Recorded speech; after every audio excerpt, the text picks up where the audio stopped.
Dear students, welcome to Classic NEET Physics classes. Physics கஷ்டங்கறாங்க, புரிஞ்சு படிக்கணும்ங்கறாங்க. எப்படி புரிஞ்சு படிக்கிறது? ரியல் லைஃபோட புரிஞ்சு படிக்கலாம்ங்கறதுக்காக ஒரு புதிய முயற்சி ஆரம்பிச்சிருக்கோம். நம்ம டே டு டே லைஃப்ல இருக்குறதோட ஒரு புதிய முயற்சி ஆரம்பிச்சிருக்கோம். அதுக்கு மிக பிரபலமா இருக்கிற பாகுபலி படத்தை எடுத்துக்கிறோம். பாகுபலியில என்னப்பா மெயினா என்ன ஃபர்ஸ்ட் பார்ட்ல அதாவது கட்டப்பா வந்து பாகுபலியை கொன்றுவார். கட்டப்பா யாரு? பாகுபலி குடும்பத்தால் உருவாக்கப்பட்டு வளர்த்தெடுக்கப்பட்டு மேலே வந்தவர் தான் பாகுபலி.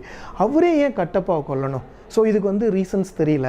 இதையும் ஃபிசிக்ஸையும் நம்ம எப்படி மிங்கிள் பண்ணலாம், எப்படி வந்து கனெக்ட் பண்ணி பார்க்கலாம் அப்படின்னு பார்க்கும்போது நம்ம வந்து எலக்ட்ரோமேக்னெட்டிக் இண்டக்ஷனுக்கு போகிறோம். எலக்ட்ரோமேக்னெட்டிக் இண்டக்ஷனில் ஃபேரடே என்ன சொன்னார் அப்படின்னு சொன்னால், மேக்னெட்டிக் ஃப்ளக்ஸு சேஞ்ச் ஆச்சுன்னா இஎம்எஃப் இன்டியூஸ் ஆகும் அப்படின்னு சொன்னார். ஆனால் கால்குலேட் பண்ணி பார்க்கும்போது நிறைய கால்குலேஷன் மிஸ்டேக் வந்தது சைனில். அதாவது அங்கே மேக்னெட்டிக் ஃபீல்டு இன்டியூஸ் ஆகிறதுல இஎம்எஃப் இன்டியூஸ் ஆகிறதுல சில டிஃப்ரென்சஸ் வந்துச்சு. அதுக்கப்புறம் தான் லென்ஸ் வந்து என்ன சொன்னார்னா, ஒரே ஒரு சைனை சேர்த்தார். என்ன? Minus sign.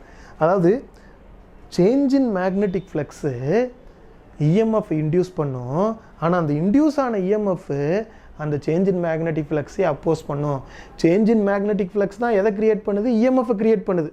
ஆனால் அந்த க்ரியேட் ஆச்சு இல்லையா அந்த இஎம்எஃப், அது என்ன பண்ணுது? அதை எது க்ரியேட் பண்ண காரணமாக இருந்ததோ அதவே அப்போஸ் பண்ணுது. அதுதான் பாகுபலி விஷயத்தில் நடந்தது. That is a nature. Baahubali விஷயத்தில் கட்டப்பாவை க்ரியேட் பண்ணி உருவாக்குனதே அந்த குடும்பம் தான். ஆனால் அந்த குடும்பத்தையே வந்து கட்டப்பா வந்து எதிர்க்கிறாரு. அதே தான் இங்கேயும் லென்ஸ்லா. இதில் உங்களுக்கு இந்த மாதிரியான சம்ஸ் கொடுத்து கரண்ட் வந்து ஃப்ளோ ஆகுது. அதனால ஒரு இஎம்எஃப் இன்டியூஸ் ஆகும். அதனால் வர மேக்னெட்டிக் ஃபீல்டோட டைரெக்ஷன்ஸை கேட்பாங்க.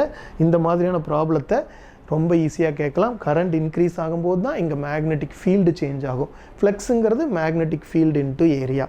அது சேஞ்ச் ஆகும்போது உங்களுக்கு இன்டியூஸ்ட் இஎம்எஃப், அந்த இன்டியூஸ்ட் இஎம்எஃப் க்ரியேட் பண்ணதே அப்போஸ் பண்ணும் அப்படிங்கிற கான்செப்ட் வச்சு தான் பண்ணணும். அதனால் ஃபிசிக்ஸ் ஒன்றும் ரொம்ப கஷ்டம் இல்லை. ஈஸியாக நம்ம ரியல் லைஃப் கூட புரிஞ்சு படிக்கலாம். Wish you all the best. நல்லா பண்ணுங்கள். தேங்க்யூ.